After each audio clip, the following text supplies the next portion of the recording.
Hi, astrologer Patrick Arundel here. We get big breaking news stories all the time. The 24/7 news cycle can be about politics, can be about individual politicians, can be about world leaders, maybe it's about showbiz figures, and can also be about royals. You can also get the mundane stuff, what's going on with countries, what's going on with international affairs. But I don't always get a chance to share what I look at when those events occur. I might actually look at them when I'm having a cup of tea. Time is always a little bit tight. But over the weekend, there's been the revelation that Sarah Ferguson, the Duchess of York, sent an email to Jeffrey Epstein after he had been convicted, but also after she said she'd broken off contact. So what's happened today in the UK, I understand, is that she's been asked to step down as being a patron of a children's charity. I do know that she writes children's books, um, and obviously she's been in the news a lot for a very long time. She's been around the royal family for I would guess about 30 years. So it's very difficult, the scrutiny that these kind of people come under. But obviously, we need to understand in a natal chart, which is the blueprint of that exact moment that we're born, which gives us a character portrait. Now, for some people, we can grow beyond what we're given because we're very invested in personal development and growth. Other people, the patterns can keep repeating and unless they look to change. But there is another form of astrology that helps us to understand the evolution of a person's life, the inner journey, if you like. And that comes from secondary progressions. That's where we assume a day for a year on the sun. Now, in terms of the moon, that moves every 4 weeks, not once a month, every 28 days. And the ascendant also moves too. Now, some of the outer planets don't move much at all, particularly if they're in retrograde when a person's born, they can actually invert from the natal position. But the other inner planets can all travel forwards. And that tells us how a person's life is developing. Those influences can be critical as much as the natal influences, and they can be triggered by the planets moving in the sky, and they're obviously very, very important. So what I wanted to do, I haven't looked at Sarah Ferguson's natal chart in any detail whatsoever. I literally had a cup of tea, had a bit of cake, and got her details up. Fortunately, I was able to find her time, and I'm just going to share some simple themes of her chart, just my take on it. Then we can look at the progress chart together, that evolution, the inner journey, but then we can look at the planets in the sky in London to see how they're triggering or what kind of connection points they're making to key components between the two charts. So when Sarah Ferguson was born, the sun was just into the third decan of the sign of Libra. Now, Libra is a sign that really likes equilibrium. It's an air sign, so it's about communication. It's ruled by Venus, so there can be an appreciation of good taste. Now, one of the things with the presentational energies of Venus in the sign of Libra is it can be, I'm not saying it's so in this case, it can be somewhat superficial. But it's in the third decan, which is sub-ruled by Mercury, the communicator, because that rules the sign of Gemini, which is two on from the sign of Libra. So it's in the third decan. So a communicator with a desire to cultivate, I feel, because that's what Libra energy is about. That sun, although it's in its full, because it's opposite the sign where the sun is exalted of Aries, it's in the 11th house. So this is someone who can network. But she also has Mars, the planet of drive, passion, and assertion, in the sign of Libra, also in that third house. But Mars is in its detriment in the sign of Libra. So you could say having Mars so close to the Sun, it's not close enough to be combust, as traditional astrologers would say, but I feel what that could do is create a degree of impulse. And that impulse might be about how one comes across. So there may be a desire to connect to people quite speedily. And to be honest, perhaps that has been something that has worked well at some levels. I'd also like to point out her ascendant because obviously the ascendant is very much about our identity. It's how people perceive us to begin with. It can be about how we connect to the world, and it can be about our physicality. And that's in the second decan of the sign of Scorpio, which is subruled by Jupiter. Now, Jupiter is very much about buoyancy through its rulership of Sagittarius. She has Jupiter in in its dignity in her first house, so that's there. So that gives this person a degree of great enthusiasm and a kind of larger than life character. But Jupiter also rules traditionally the sign of Pisces, and I think that gets out there a lot less in popular astrology, particularly on YouTube. So Jupiter there is much more to do with faith. It's to do with heightening our understanding of our life purpose. And so that is a very Jupiterian first house because, yes, the sign of Scorpio can be quite direct, a bit blunt. Um, but if we look at the overlay from the ascendant, and this is what I think also gets missed in natal astrology, yes, that exact degree is very important. We could have a fixed star on that. I haven't had the chance to look. We could have, obviously, we'll have the dwarf, the exact sub-ruler of that degree. But the first house for her is exactly 18 degrees, but 18 degrees, sorry, 30 degrees, but it goes into 18 degrees Sagittarius. So there's a mix there of that directness that you get with Scorpio, but also we have the first house running into the sign of Sagittarius, but we also have the depositor of the sign of Sagittarius in residence in the first house. So this would give a person, I feel, a directness, an enthusiasm, a larger than life character. But I feel together with that Mars on the Sun, potentially quite a lot of impatience.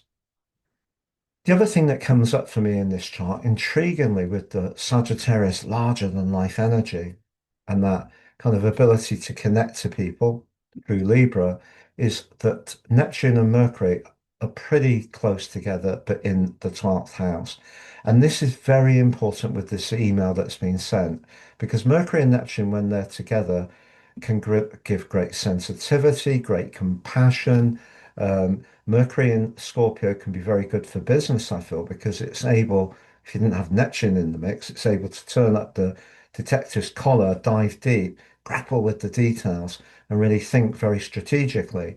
Having Neptune there changes everything because Neptune can erode the crystal clear thinking that Mercury really enjoys through its rulership of Virgo and the quick communications of its rulership of the sign of Gemini.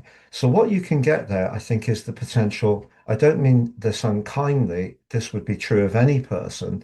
That could give someone a great gift for music, for writing, for poetry, maybe even transcendental meditation, particularly in the 12th house, which has a need to be quite quiet and draw back at times.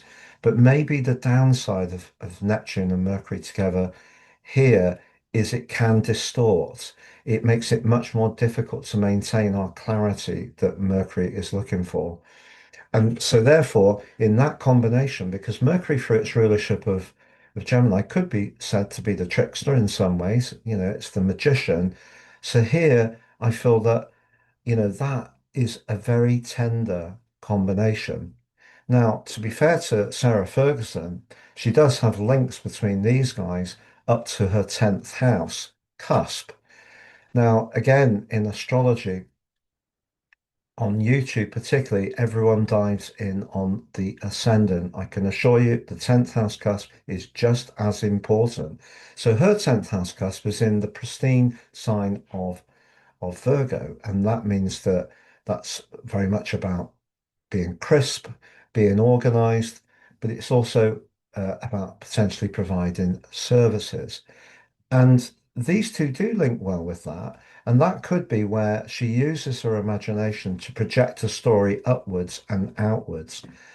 When we get Mercury and Pluto in a sextile, it often can give people a razor-like penetrative ability. But again, I feel that Neptune could change that. Also, as much as Mercury and Venus are very well aligned, which they are, Venus, although it's in its full in Virgo, in a link to Mercury like that would be good for business. But again, it's Neptune that's the mischief maker, I feel. This can create distortion all the way to being downright dishonest. And again, I'm not applying that to this person. I'm just saying that's the more negative potential. There's the higher potential for sure. And if we look at any natal chart, the planet that's most northerly, this is the northern hemisphere, the top part of the chart, is going to be the most dominant player in the chart. And for Sarah Ferguson, it's Venus. So Venus is in its full, but let's think of the archetype of Venus. Venus is about values, our self-worth, but it can be about money. But again, through its rulership of Libra, it can, to a degree, be about how we present ourselves, but it's very close to Pluto. And I think that combination there, right at the top of the chart, has given this person a yearning for a degree of prominence, but also perhaps a yearning, a desire for, in some ways, to build her persona up by maybe a lot of good deeds. I've read a few newspaper articles that this person can be very kind, very generous to people that she likes. That fits this chart. But I wonder if at times Pluto applies a desire around the things she yearns that's not always good. Because when we get Pluto and Venus in a conjunction or an opposition or a square, at some kind of level, you can get leverage. And it's where charm and flattery um, and coquettishness, if you like, through Venus can be used. But the deeper desires of Pluto, power, money, sex, are there right at the top of the chart. So even though the sign of Virgo can be about good deeds, can be being about service, it can be about, you know, uh, uh, in some ways, teaching or training. If you had that in your natal chart, your passion could be to help people. But I feel that Neptune is the key. So that's a very, very influential player, Neptune, in this chart, I believe. Now, if we look at the position of the sun, going back to that sun, it is in a great link with Uranus. So this gives someone, I feel, a kind of quite spontaneous, sparky energy. But because her Uranus, like mine, is in Leo, hers is in the ninth house, freedom's very important to this person. And she probably has a great desire to move around quite a lot, whether it is through international travel. But the ninth house is also about publishing. And this is, again, where Sarah Ferguson seems to have had some great success. So Venus conjunct Pluto. Venus is in the 10th house, very much about the public persona, but Pluto very, very close to the 10th house too. That's about ambition, I feel. That makes sense. So a need for freedom, space, someone who moves around a lot. But I think that that sextile between the Sun and Uranus and also Mars could at times again emphasize that impulsive energy. Now, one of the things that I'm really into in astrology is the Sun Moon midpoint. But first of all, I need to share with you about the other luminary. We've looked at the Sun. What about the other one? Well, the Moon is in the sign of Aries.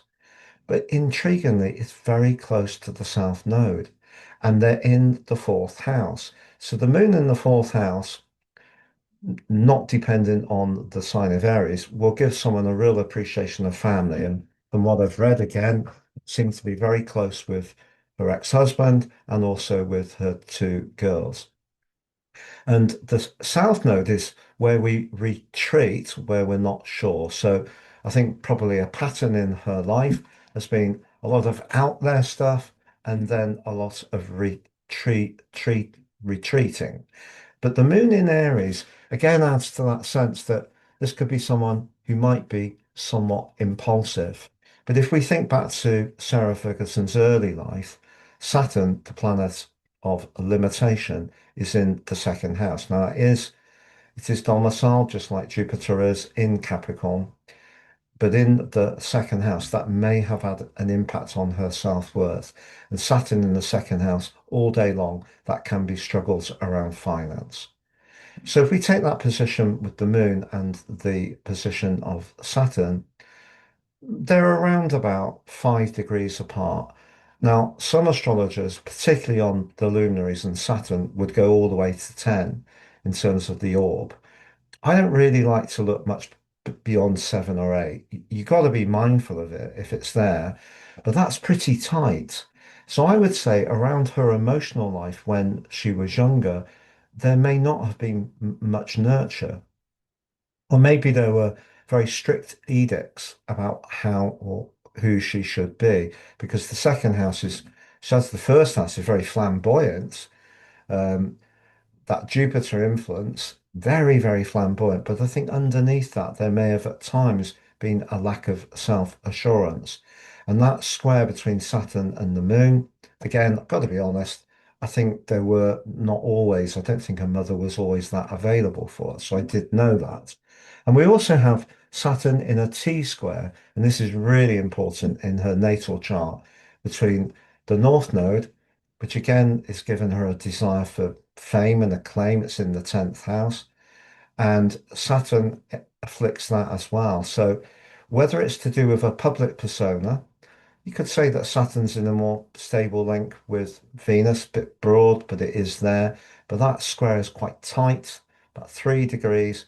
So, the nodal axis is afflicted by Saturn. So, a home and emotional life, but also a desire for some kind of overreach to compensate for what wasn't nurtured younger may have come through the desire for status, Saturn in Capricorn, but also money and security, to be honest. If we take the point of the sun, 21:15, the moon, 6:37, and we take the midpoint between them two at the shortest point, my software being a bit sluggish, it's just under, a few minutes under 14 degrees in Capricorn. Now, all astrologers work in different ways. Some people will be very invested in the ascendant. I'm very invested in all the angles, but I feel the sun's more important than some people. But I also think the sun moon midpoint is a critical factor. It's like the yin yang of a person's natal chart because if we think about nothing to do with gender, if we think about the sun's about how we actualize our ego, it's where we shine up. The moon is where we emotionally have needs. It's where we want protection and safety and security. And they're very different energies. And essentially, uh, Sarah Ferguson was born just before a full moon. So balancing that more tender part of her nature with how she connects to the world has probably been a bit of a challenge throughout her life. And guess what? The midpoint between the two of them is in the sign of Capricorn, but it's in the second decan of that sign, subruled by Venus. So we're getting some themes going here. I feel the second house, remember, houses and the zodiac signs do not have a direct correlation. But I think what we can say is the second house has an echo of the sign of Taurus. So what we're talking about is foundation, self-worth. It can be to do with our personal values, but of course, everyday money.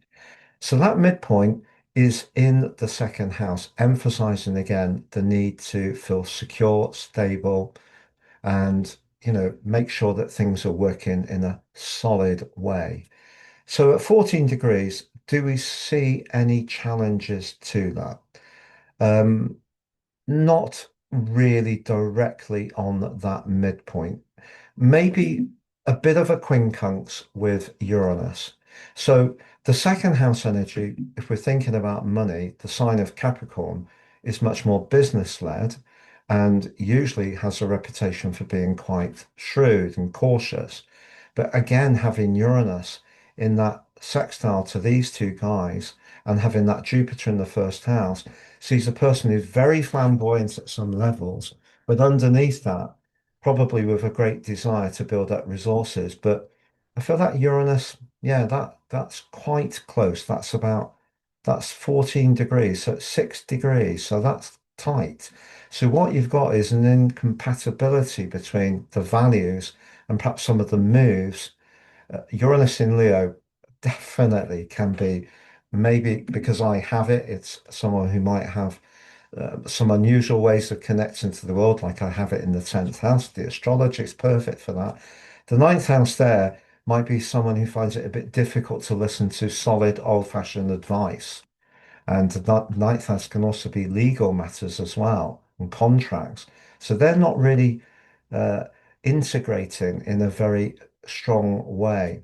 So I'll just give you a little bit of a flavor. I also just finally wanted to share with you about that Uranus. I did spot this before I started this. The ascendant and the descendant are in a T square with Uranus. So that ascendant, her identity, how she connects to the world, very direct, Scorpio, but with the blossoming Sagittarius energy towards the end of the first house, with Jupiter domiciled in its home sign in the first house. That really is someone with boundless enthusiasm and energy.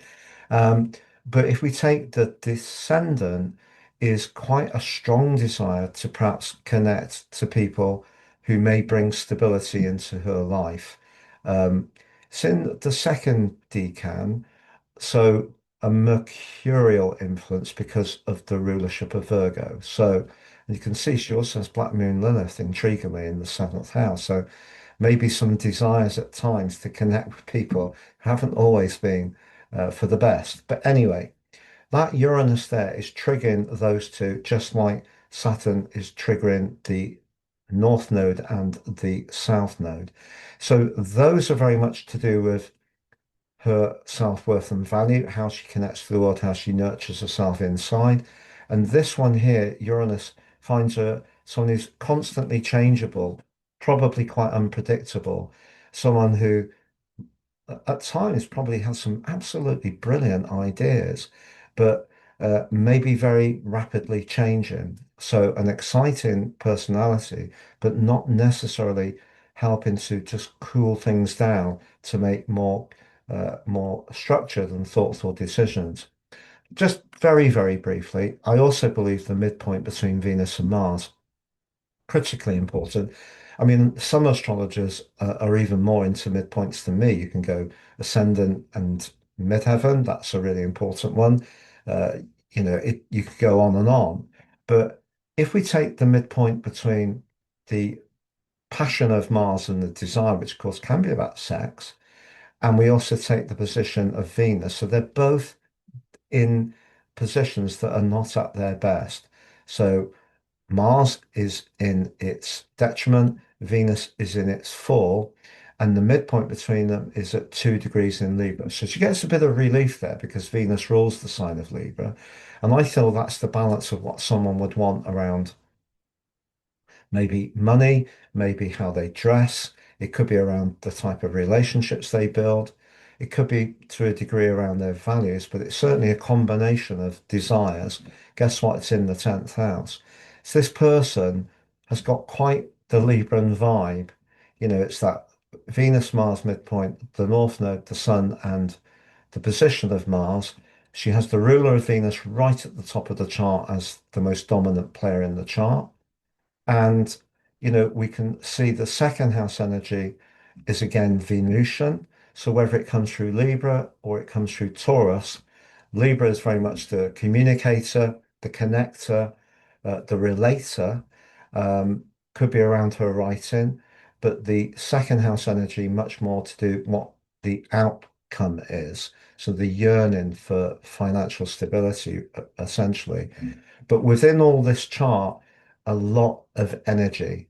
I mean, to be fair to Sarah Ferguson, a great link between Saturn, the path of fortune, and the midheaven, with Pluto in the mix as well. Um, Bringing the second house, the sixth house together is pretty good.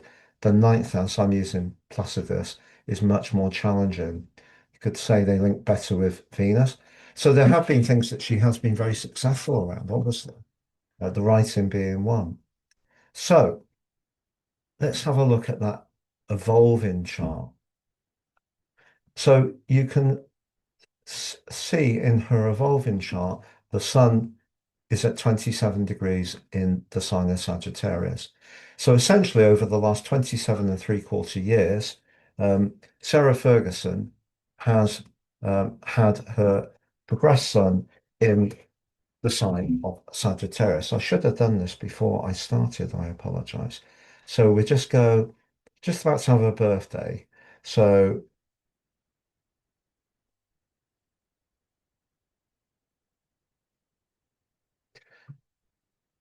so my maths is absolutely terrible. I have this a lot with clients. It's a bit of a running joke. Can't read my own writing. My maths is terrible. So 66 and about to become 67. So what we do is essentially count forward 66 days. So if I take my tattered old ephemeris here and I went back to the year that Sarah Ferguson was born, 1959, I would count forwards 67 days with my fingers, take a snapshot of where all the planets are at that time. Secondary progressions, brilliant, and extremely important around the moon. Because just like we get the Saturn return, we also get the lunar return. They're very close together, and that's where we get the big 7 year cycles in our lives. It's about 7.3 years, 7.3, 14.6, and so on until we get around to the second lunar return and the second Saturn return. And for some people, the third. So her son over, just going back to the secondary progress chart, over those last 27 and three-quarter years of her life. So let's work it out. Let's call it 28, keep it. So since Sarah Ferguson was 38, the sun has been in Sagittarius. So if I did a reading for her when she was 38, 39, the moving sun would have been on her Jupiter in the natal chart. And that combination would probably have given her quite strong health at that time because the first house can be about the health. Jupiter loves being there. The sun comes along to refresh Jupiter and give it even more self-belief and confidence. I don't know what was going on in her life at that time, but that possibly was a feature. But what we can tell is that when Sarah Ferguson was born, the sun was in the sociable 11th house. But now it's in the very private 12th house. And of course, the sign of Sagittarius is not a sign that we naturally associate with privacy. It's a sign that can be very gregarious, loves travel, loves expansion, can be very independent, has a real enthusiasm, can be very jovial, but it is in the 12th house.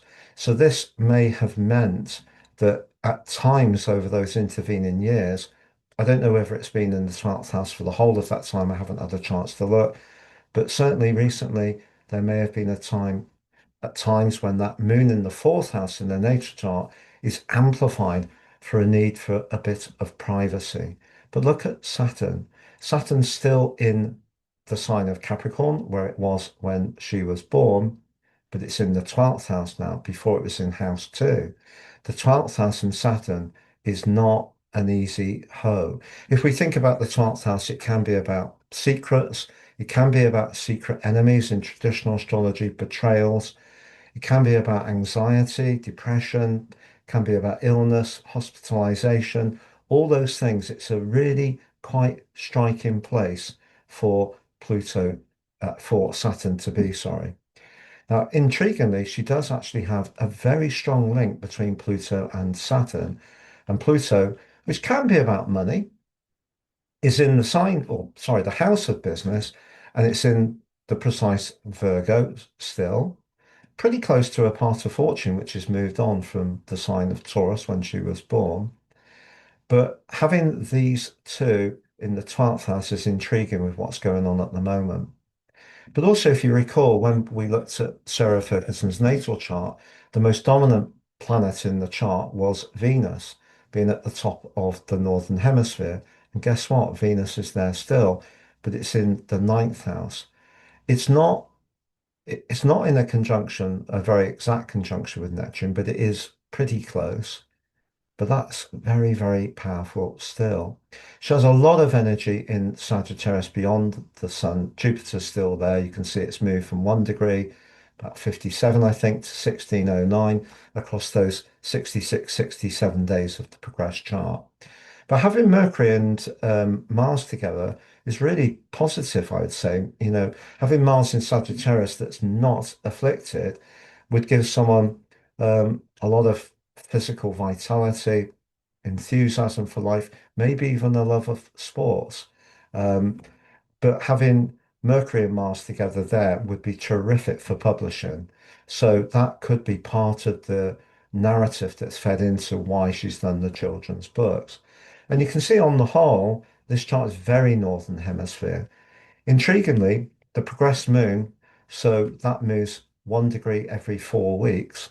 So if we go back 1 month, that moon's at 2320.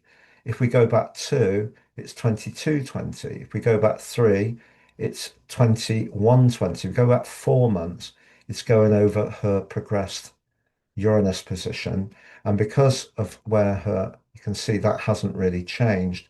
So it also moved, a progressed moon moved over her natal Uranus in the ninth house. Uranus can be about higher truths. The ninth house can be about things coming into the open. That combination, somehow or another, her karma means that things do come into the open. So I feel that over the last few months, there's been some uncomfortability around relationship matters. The other thing that could have happened with the moon on Uranus in the seventh house, she may have had an exciting connection with someone, and it may have been quite a dazzling alliance. It may have really been sparky. Whether it was long lasting or not, who knows? It's not my business. I'm not trying to speculate. I'm just trying to be as fair-minded and detached from the news side of it to try to report on the astrology in a way which dignifies the astrology. And, all of us have things that are going on, that we have to work with. But I feel that the big takeout from this chart is the nodal axis. And I think this tells us a lot about why this story has broken once more into the news in a very prominent way. You can see at 29 degrees and 9 minutes, that north node, the direction of travel, is in the sign of Virgo, but it's in the eighth house. So because the nodes are constantly reversing, sometimes are stationary, go back to natal, remember it was in Libra. There you go, 402. Now in the progress chart, it's moved back about 4 degrees across those 66, 67 days, but it's in the eighth house. Go back to natal, it's in the 10th of ambition, goals, public prominence. The eighth can be about sex, being really blunt. It can be about shared resources. It can be about transformation, but it can be about a yearning for financial gain. And what we've had, I'm talking to you on Monday, the 22nd of September. We've just had an eclipse, Virgo eclipse on that point, and that is particularly critical when we look at the position of the sun. Because over the last 6 months and just before Saturn moved into Aries on the 25th of May through to the 1st of September, we had a square between Sarah Ferguson's position of the transiting Saturn in the sky, which I'll share with you shortly, and her progressed south node. We've had a connection to that in May. It then went into Aries, but it didn't go far. So it's been sat on that south node and opposite that north node really since then round to now. So I feel that there's been probably quite a lot of pressure building up because if we look at where Saturn was before it connected into the sign of Aries, it was in a square with her sun. The second house is everyday money, values. The 12th house is secrets. And remember what I said? The sign of Sagittarius, all of these can be about publishing, but the 12th house can be about revelations. So Saturn has been in a T square with her progressed sun. When it first moved into Pisces in 2003, it raced up to about 7 or 8 degrees, so it was on her Mercury. Then it inverted all the way back to 0 degrees, and then early in 24, it went over all these guys like a skittle, and then it landed there in a square before it aligned exactly in early May with that position of the uh, south node and the opposition to the north node, and that's where it is again now. That's quite incredible, I feel. So what I'm going to do now for you is just share with you the try. I'll just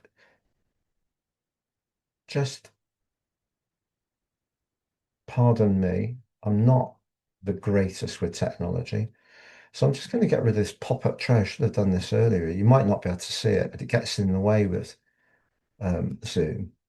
Let's just get a triple wheel in here. Oh, I'll probably have to go back to the natal first. There we go. So I'm going to go for a tri-wheel and just clip them together. There's natal, there's progressed.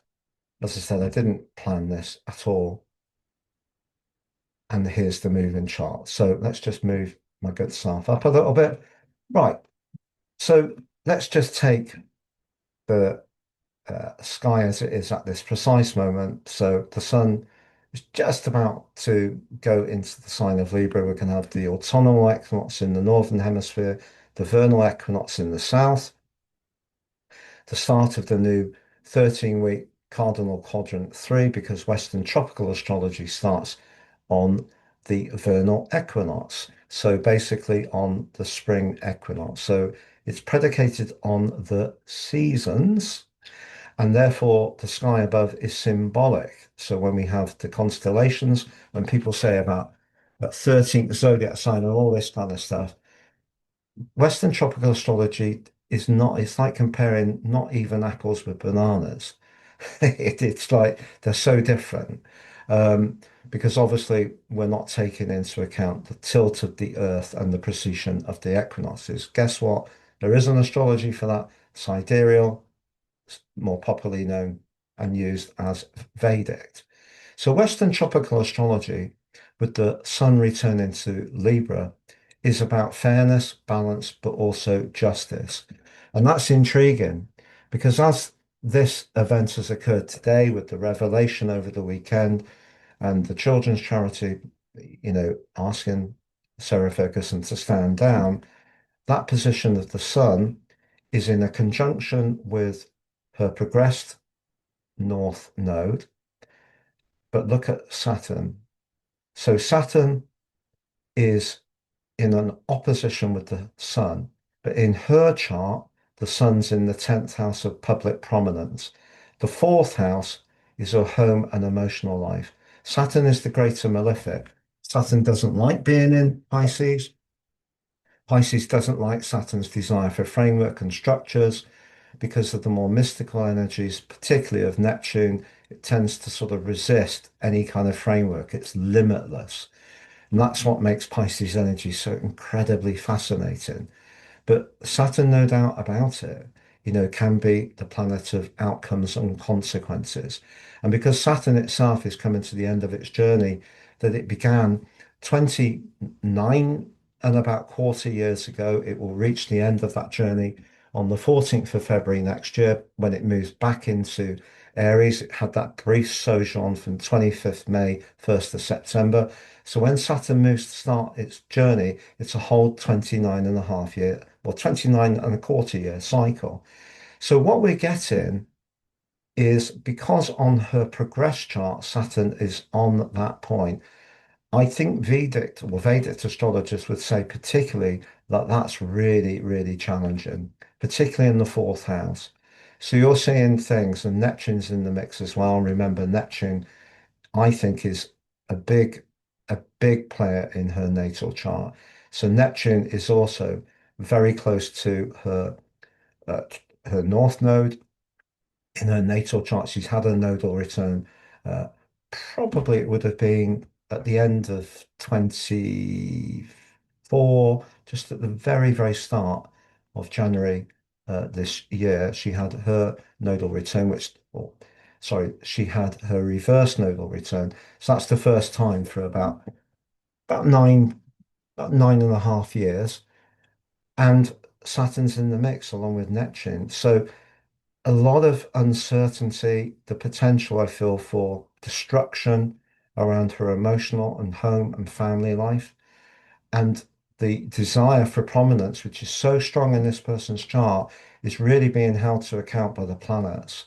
But if we also look in that progressed chart, I told you that about the progressed sun. Now, in the overlay of the natal chart, the progressed sun's in the second house of resources. But sorry, in the progress chart, in the natal chart, sorry, the sun is in the second house of everyday resources. In isolation, of course, it's in the 12th house. But that's intriguing because you can see that that's over. She's only got about 2.5 years. Over the next 3 or 4 years, there could be a real consequence around the foundational part and financial part of her situation. Things really could be quite tense. So I feel that this particular solar eclipse that we've just had is so pertinent to Sarah Ferguson because of her progressed nodal axis, but also because of the square to her progressed sun. And, that's just in terms of her progressions. We can look deeper at the natal. She has Pluto in the third. That can be communications. And it is in that trine with the sun. Astrology is so, so powerful. The other intriguing thing about sharing this chart, even at this time, I couldn't have made this up really. So I just banged in 4 p.m. Well, I banged in 3 p.m. and then didn't get around to doing it. So I banged in 4 p.m. and you can see that the moving ascendant in the sky was conjunct her progressed ascendant in Capricorn. Um, and her midpoint is 1356 in the natal chart. So her progressed ascendant is coming onto that. So over the next couple of years, I think there will be a complete new start for this person. It probably will be a full detachment from the whole royal situation. And in some ways, that may actually be very cathartic. Um, but the consequences of Saturn are really being played out with the progressed nodal south node in the fourth house of emotion, and there is Saturn on it, opposite the north node with the eclipse. The eclipse is bringing things into the open, it's revelations, and we have the T square between the eclipse and also her nodal axis in a progress chart in the overlay of her natal chart in the second house of money.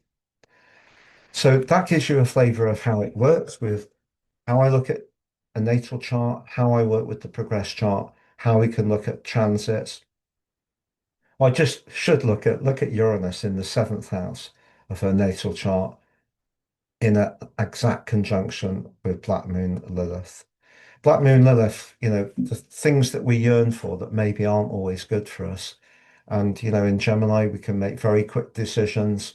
Um, so that's intriguing as well. Obviously, there's loads more I could dive in and share, and I would with a client. I also bring in other techniques with clients, something called solar arc directions, where you move every planet forwards, like we do the sun in the progress chart. And that can be very important. You don't get the good guys in that. You only get the eighth harmonic, so you get the square opposition and conjunction. That can be intriguing. I haven't looked at that. And of course, we can also look at solar return. So solar return for her last, when the sun got back to uh, the degree it was when she was born, 2115. I don't know if that was exactly on her birthday last year. I haven't had time to look. And of course, we could do a solar return for this year as well. but very, very potent. And it's intriguing how just as that eclipse has occurred, all this has come into the open again, because obviously it's been a story that's been bubbling away for a long time. But I hope the characterization of the natal chart gives you an idea of how, with all of us, we can work with planets in a very positive way. We all have challenges in our natal chart, and under dress, we can all be triggered by those more challenging influences. So, that's part of the process of being a human being. Thank you so much for joining me. If you would like to have a one-to-one with me, please check out my testimonials. I think Elisa will probably add a few pictorials to this afterwards, so I'll share a few of the latest ones. Um, and also, please check out the website at patrickarundel.com. It's taken a little bit of time, to be honest, because obviously we do produce so much content. It's hard to always have the headspace to do what we want, but that's really beginning to look very refined and it's much easier to navigate. And when I do look back at the old one, which hung around for a long time, was very stable. It is a bit one-dimensional compared to what we have now. So that's patrickarundel.com. You can enjoy your free daily, weekly, monthly, yearly, general horoscopes, love horoscopes, Vedic horoscopes. Enjoy my amazing three free card tarot, if I say so myself. Sign up for your free daily horoscope. And also, if you want to order your forecast for 26, your transit, I'll give you the rest of this year free. You get your life roadmap report, which is basically what I shared first of all, the natal chart of Sarah Ferguson. But also, you'll get your free general, love, Vedic, and Chinese written zodiac forecast booklets. They're totally free, but the whole package is 30% off. Please see the link below.